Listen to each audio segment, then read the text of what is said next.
The last thing her mother ever said to her was not goodbye. It was not a blessing or a warning or even an apology. Her mother looked at her and said, "You'll find your way. You always were the one who could see around corners." And then she closed the door. If you find comfort in quiet stories about forgotten places, subscribe to this channel, where every week we walk through another door that time left open.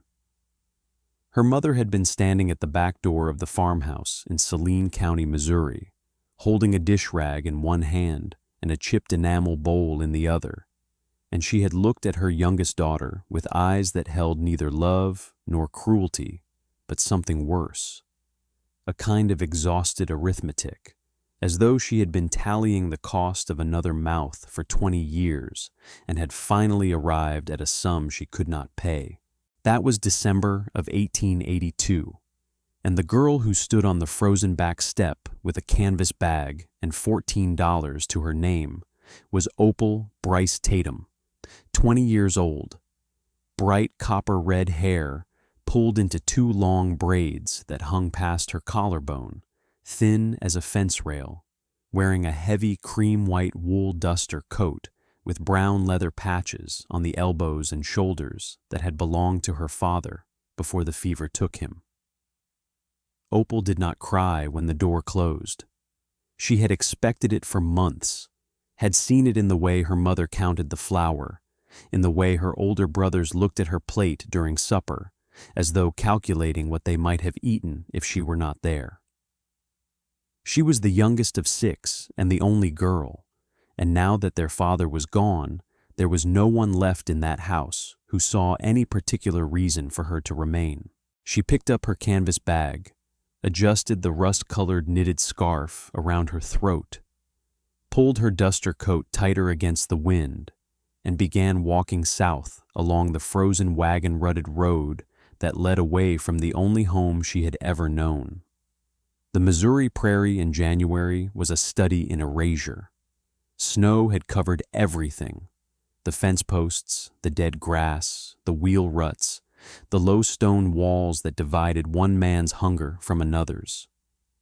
The sky was the color of old pewter, low and featureless, and the wind came across the open flats with nothing to stop it, pushing needles of ice into every gap in her clothing. A single bare cottonwood tree stood at a crossroads about a mile from the farm, its branches coated in a thin glaze of ice that caught what little light the clouds allowed through, and Opal stopped beneath it to eat a biscuit she had wrapped in a handkerchief that morning, knowing even then that it might be the last thing she took from her mother's kitchen. She chewed slowly, watching the distant smoke from an unseen farmstead rise thin and straight into the windless upper air. There was a town called Arrow Rock in Saline County, a river town on the Missouri that had once been a staging point for the Santa Fe Trail. In its best years, it had been a place of some consequence: outfitters and wagon masters, a courthouse, a tavern that served real whiskey, a population that briefly touched 1,000 souls. But the railroad had chosen a different route, and by the winter of 1882, Arrow Rock was a place that time was slowly forgetting. The main street was a quarter-mile of packed earth, frozen hard as iron, lined with frame buildings whose paint had gone to gray and whose windows stared out at the empty road like the eyes of old men who have stopped expecting visitors.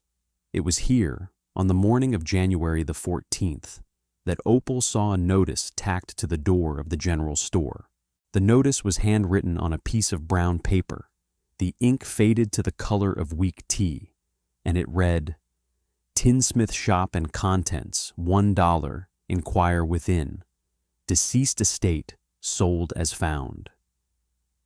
The shop was at the far end of the street, past the feed store and the abandoned livery stable, set back slightly from the road behind a shallow ditch that was now filled with snow.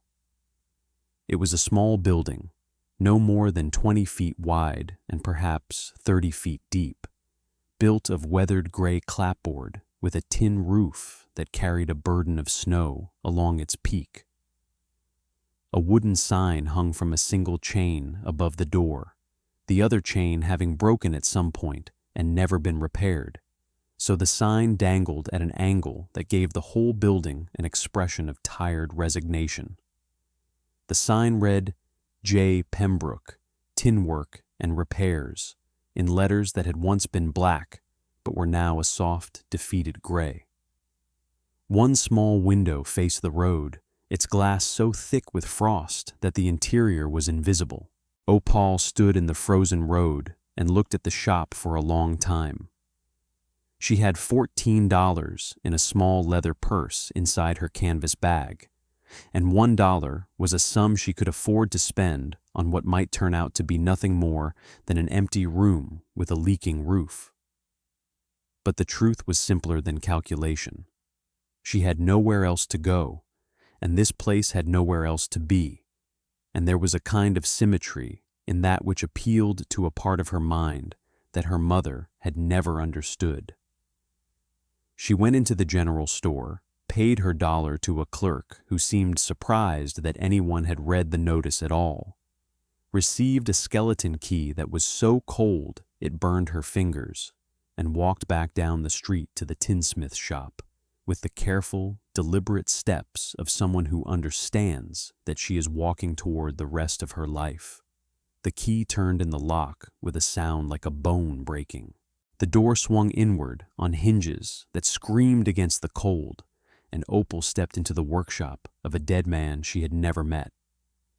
The cold inside the shop was different from the cold outside. Outside, the cold was alive. It moved, it pushed, it found gaps and exploited them. Inside, the cold was still. It had settled into the walls and the floor and the tools and the workbench like something that had been waiting, patient and absolute, for someone to come and witness what it had preserved. The main room of the shop was the workshop itself, and it was smaller than she had expected, perhaps 14 feet wide and 18 feet deep, with a ceiling low enough that a tall man would have needed to watch his head near the crossbeams. A heavy wooden workbench dominated the center of the room, scarred and gouged and stained with decades of use, its surface a geography of labor that told the story of 10,000 pieces of tin, cut and bent and soldered into the shapes that daily life required. Beneath the bench, on a lower shelf, sat a collection of stakes, tapered iron forms of various shapes that a tinsmith would clamp into a vise and use to shape his work. There were round stakes and square stakes, blowhorn stakes with their graceful double-ended curves, and a beakhorn stake whose pointed end was worn smooth from years of use.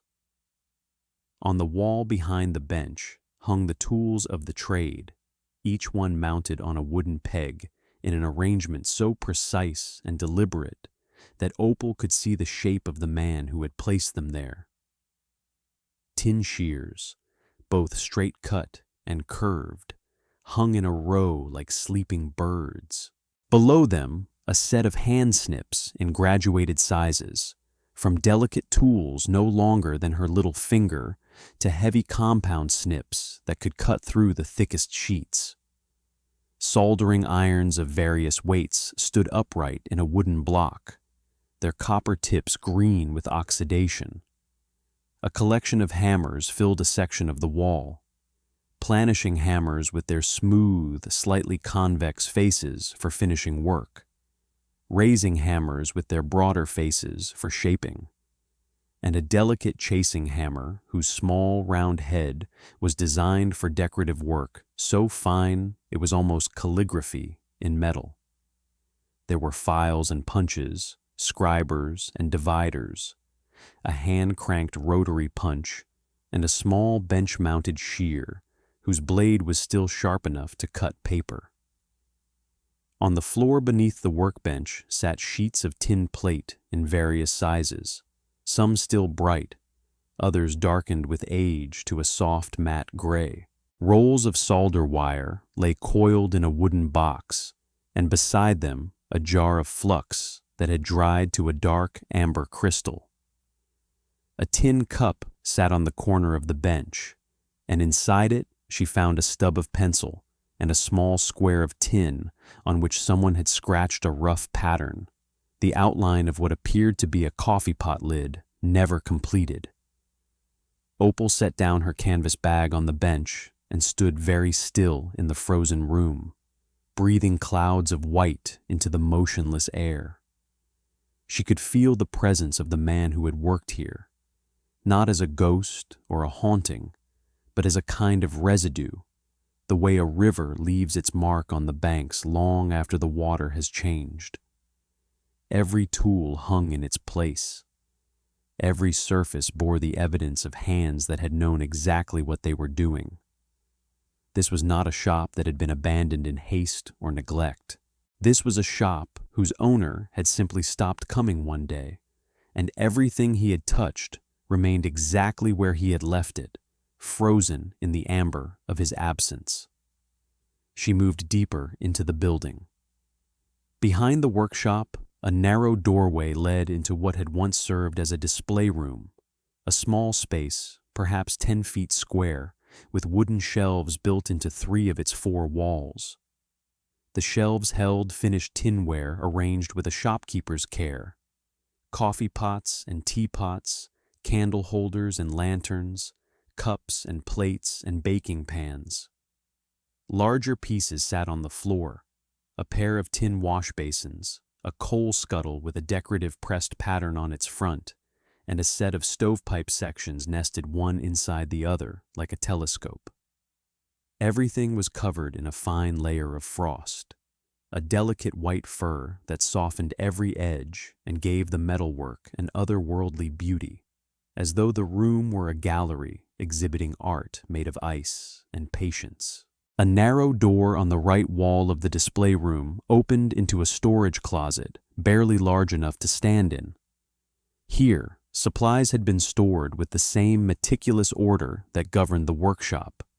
Sheets of tin plate stacked vertically in a wooden rack, coils of wire hanging from hooks, bars of solder wrapped in waxed paper, jars of flux and acid arranged on a small shelf. A wooden crate on the floor held scraps and cut-offs, the leftover pieces from years of cutting patterns, each one too small to use but too valuable to a tinsmith's thrifty soul to throw away. Behind the display room, through another low doorway, lay the back room.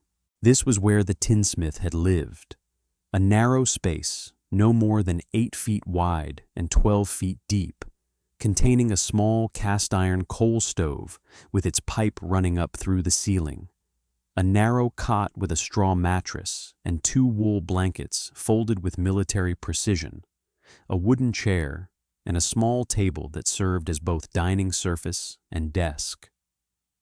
A tin plate and a tin cup and a tin spoon sat on the table as though waiting for a meal that would never be served. A single shelf above the table held a Bible, a farmer's almanac from 1879, and a leather-bound ledger whose pages, when Opal opened it with fingers that trembled from the cold, revealed years of careful entries, each job recorded in a neat copperplate hand with the customer's name, the item made or repaired, the price charged, and the date completed.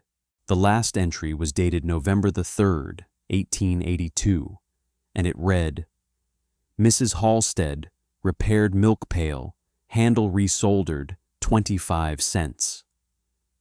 Opal closed the ledger and placed it back on the shelf. She could feel the cold pressing against her like deep water, and she knew that her first task, before anything else, was to make a fire.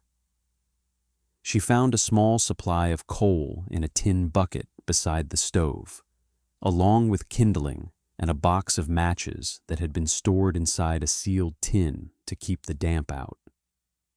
She cleaned the ash from the firebox, laid the kindling, struck a match, and for a long moment watched the small yellow flame dance against the darkness of the stove's interior, as though uncertain whether this place deserved the gift of warmth.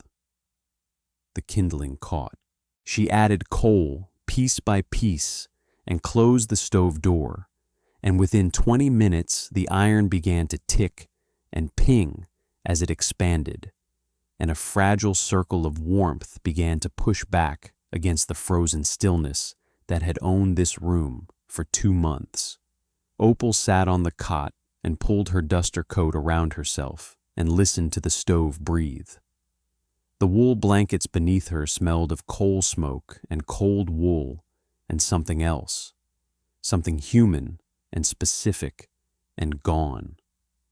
She was 20 years old, and she was sitting in a dead man's bed, in a dead man's shop, in a dying town on the frozen Missouri prairie. And for the first time since her mother had closed the door, she allowed herself to consider the possibility that she might be exactly where she was supposed to be. Over the following hours, as the stove slowly thawed the back room and the display room, and finally began to take the worst edge off the workshop itself, Opal explored the shop more carefully. She examined each tool on the wall, testing edges and balance, finding that the Tinsmith's equipment was well maintained. The shears were still sharp, the soldering irons were sound, the hammers were properly dressed.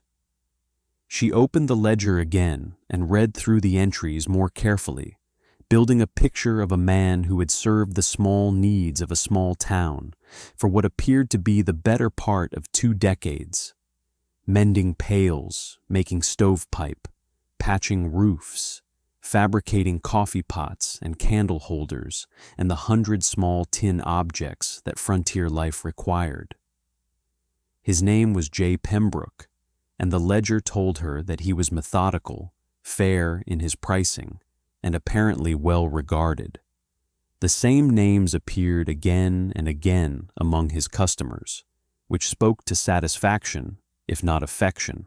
She returned to the workshop and began to organize what she found, not rearranging the dead man's system, but learning it, understanding the logic that governed where each tool hung and why each supply was stored where it was. It was during this careful inventory that she noticed something about the workbench that she had not seen before. The bench was built of heavy oak planks, thick as railroad ties, mounted on 4 stout legs that were bolted to the floor. It was the kind of bench that was meant to stay put, to absorb the force of hammering and cutting and bending without shifting, to be as permanent as the building itself.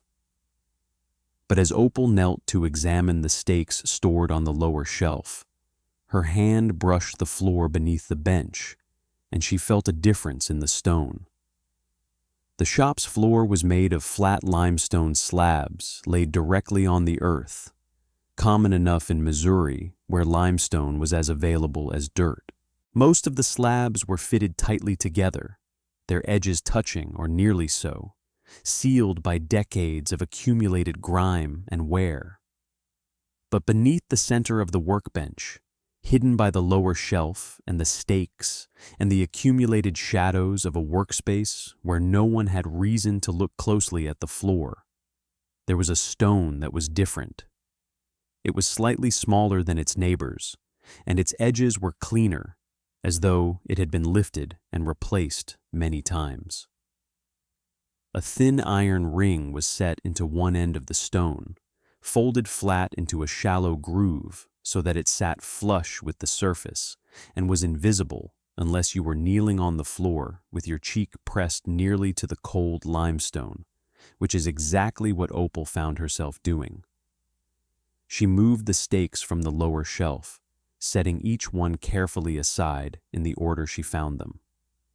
She cleared the shelf itself, which was a simple plank resting on wooden cleats. Then she reached beneath the bench, hooked her finger through the iron ring, and pulled. The stone resisted for a moment, held by its own weight and the frost that had sealed its edges, and then it came free with a soft grinding sound that seemed enormous in the silent shop. Below the stone was a cavity, not a cellar or a tunnel, but a deliberately excavated space, perhaps 2 feet deep and 3 feet wide, lined with flat stones on all sides to keep the earth from collapsing inward. It was a hiding place, carefully made, and it was not empty. Opal reached in and lifted out the first object her fingers touched. It was a tin horse. Not a rough toy stamped from a single sheet of tin, but a carefully made figure, perhaps 6 inches tall, shaped and soldered from multiple pieces with a craftsman's precision. The horse stood on 4 separate legs, each one individually formed and attached, and its body had been shaped over a stake to give it the rounded barrel of a real animal. Its head was turned slightly to one side, as though listening for something, and its mane and tail were suggested by delicate lines chased into the tin with the small hammer she had seen on the wall. Someone had painted it, a rich chestnut brown with a white blaze on its face and white stockings on its 2 front legs, and the paint, protected from light and weather in its stone chamber, was still vivid, still precise, still carrying the intention of the hand that had applied it. She set the horse on the workbench and reached in again. A tin bird, a cardinal, painted the exact red of a winter sunset, with a tiny black mask around its eyes and a crest on its head that was no thicker than a fingernail, but stood upright with the same jaunty confidence as the living bird it represented.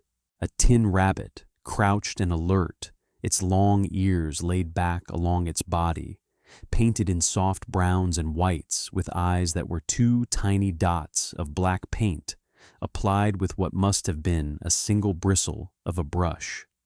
More animals emerged from the stone chamber. A tin deer with spreading antlers made from wire so fine it was almost thread. A tin owl with wings half spread, each feather suggested by a line of chasing so delicate that Opal could not imagine the steadiness of hand required to produce it. A tin fox curled as though sleeping, its bushy tail wrapped around its nose, painted in oranges and whites and blacks with a naturalist's accuracy. A tin bear standing upright on its hind legs, no taller than her thumb, with claws made from tiny snips of tin soldered to its paws. There were more: a tin cat, a tin rooster, a tin squirrel holding a nut between its forepaws, and each one was made with the same extraordinary care, the same patient craftsmanship, the same love of detail that transformed simple tin plate into something that breathed with the memory of life.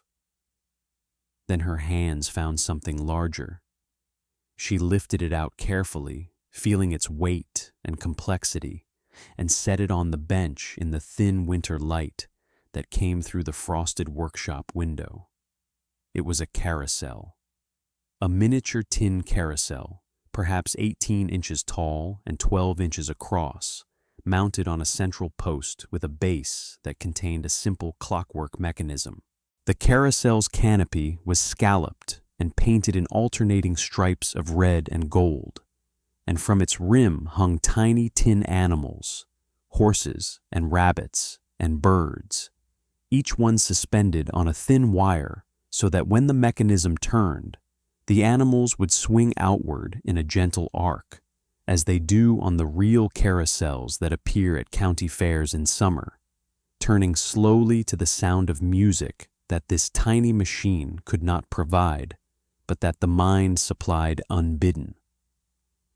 Opal turned the small key in the base, feeling the resistance of old springs and frozen grease, and for a moment nothing happened.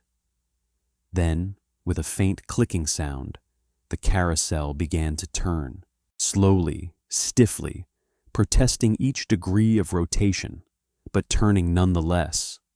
The tiny animals swinging outward on their wires, the canopy rotating above them, the whole mechanism performing its small miracle of motion in a frozen room in a forgotten town on the Missouri prairie, as though the passage of 2 months and the death of its maker were not sufficient reasons to stop doing what it had been built to do. She watched it turn until the spring wound down and the last tiny horse swung gently to rest, and then she sat on the floor of the workshop and pressed her palms against her eyes and breathed in the cold air that tasted of tin and solder and coal smoke and time. There was one more object in the chamber, a tin box, rectangular, about the size of a cigar box, with a hinged lid and a small brass lock. The box was plain, no decoration, no paint, no chasing, and the lock was engaged. Opal tried the skeleton key that had opened the shop's front door, but it was far too large. She searched the workshop, checking the small shelf where the tinsmith had kept his miscellaneous hardware, hinges and clasps and catches, and the small brass fittings that a tinsmith accumulates over years of work. In a small wooden box, among a collection of tiny screws and tacks, she found a brass key no longer than her little fingernail, and when she tried it in the lock of the tin box, it turned with a soft click that sounded like the word yes, spoken very quietly. Inside the box, resting on a lining of faded blue velvet, were 2 things. The first was a stack of small papers, not letters but drawings, done in pencil on scraps of paper and the backs of old receipts. Children's drawings made by a hand too young for precision but old enough for intention. A house with smoke coming from its chimney. A horse standing in a field. A bird in a tree. A cat sitting on a windowsill. A man at a workbench with a hammer in his hand. Each drawing was simple and earnest and unmistakably made with love.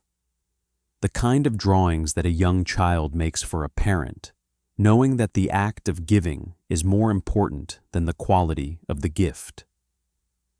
The second object in the box was a locket, a small oval locket made of tin, not silver, but crafted with the same extraordinary skill that had produced the animals and the carousel.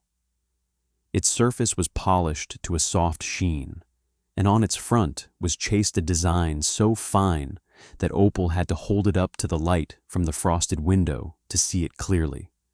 A single cottonwood tree, its branches bare, standing alone on an open plain. She pressed the tiny catch on the side of the locket, and it opened.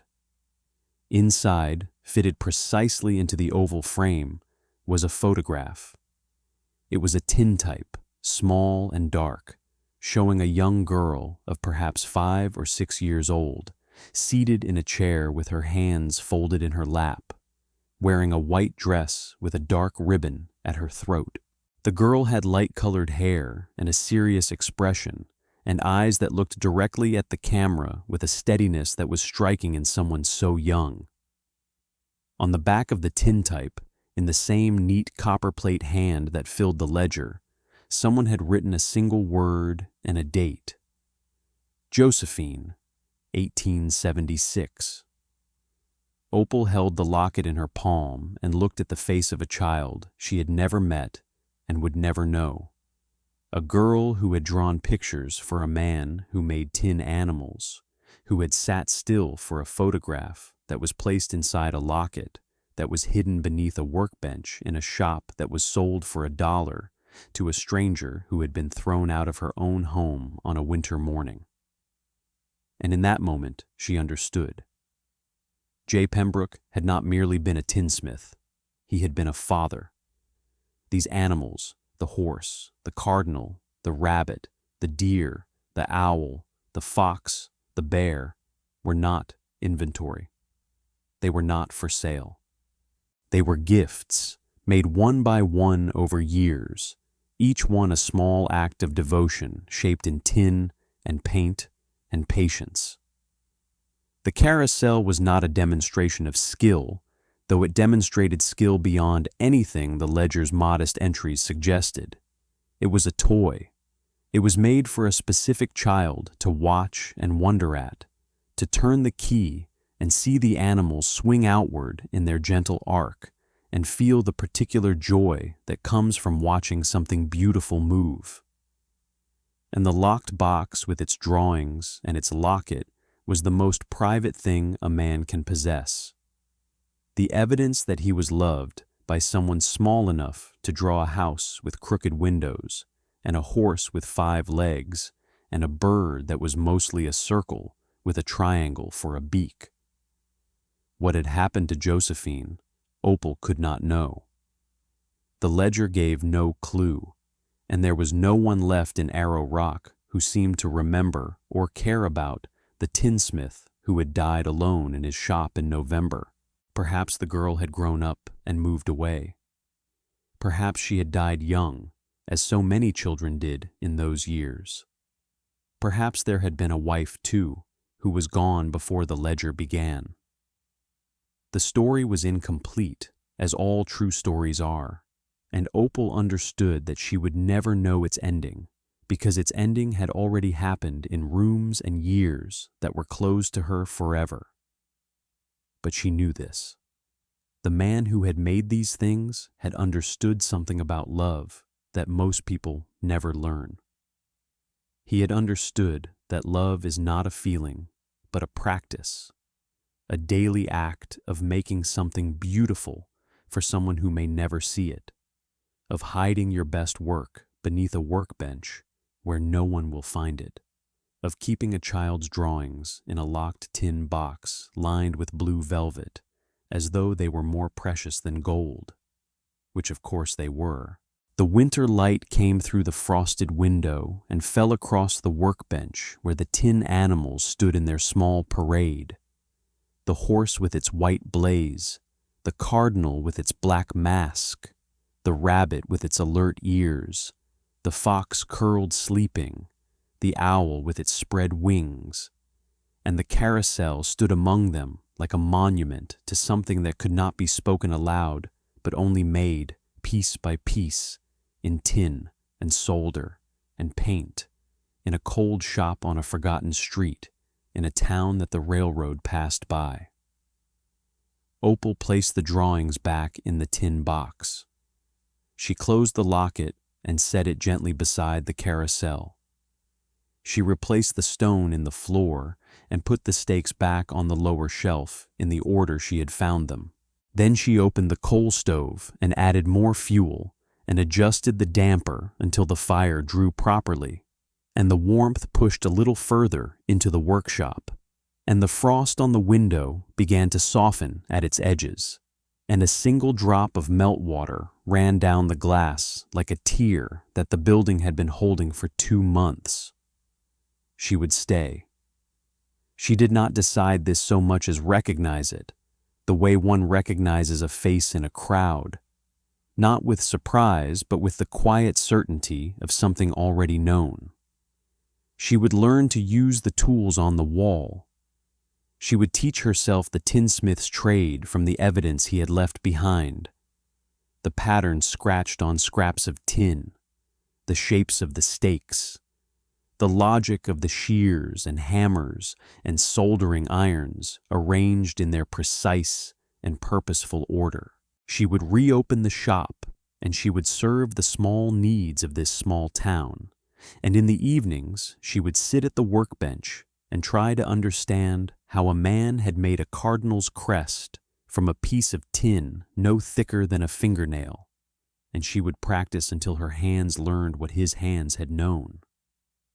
And on the shelf beside the Bible and the almanac and the ledger, she would place the tin box with its drawings and its locket, because some things should not be hidden beneath workbenches in the dark. Some things should stand in the light where they can be seen, where they can remind whoever enters this room that a man once lived here who made beautiful things for a child he loved, and that the evidence of that love survived the cold and the silence and the forgetting. and was found by a girl with bright copper-red hair and 2 long braids and a cream-white duster coat, who had been thrown out of her own home on a winter morning and walked south along a frozen road until she came to a place that needed her exactly as much as she needed it. Outside, the late afternoon sun dropped below the cloud line and sent a wash of gold across the snow-covered prairie, catching the ice on the cottonwood tree beside the shop and setting it ablaze with light, and the thin column of smoke from a distant farmstead leaned slightly in a wind that was too gentle to feel, but strong enough to shape smoke, and the shadow of the tinsmith shop stretched long and blue across the frozen road, and somewhere in the stillness a cardinal called once and was silent. If this story found you at a moment when you needed it, subscribe to Winter Whispers, where we open forgotten doors and find what waits inside.